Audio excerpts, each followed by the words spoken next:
রাত ১টার মধ্যে ঢাকা সহ ৯ অঞ্চলে ৬০ কিলোমিটার বেগে ঝড় হতে পারে। দেশের নদীবন্দরগুলোর জন্য ২ নম্বর নৌ হুঁশিয়ারি সংকেত দেখাতে বলেছে আবহাওয়া অধিদপ্তর। সংস্থাটি জানিয়েছে, ঢাকা সহ দেশের ৯ অঞ্চলের ওপর দিয়ে সর্বোচ্চ ৬০ কিলোমিটার বেগে ঝড় ও বজ্রসহ বৃষ্টি হতে পারে।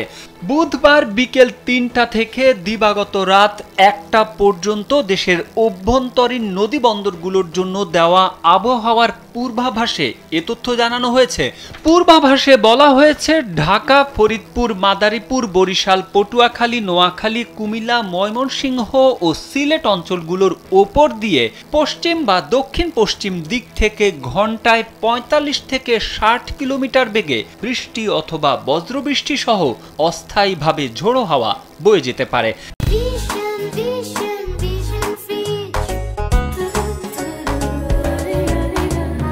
এ কারণে এসব এলাকার নদীবন্দরগুলোকে ২ নম্বর নৌ হুঁশিয়ারি সংকেত দেখাতে বলা হয়েছে।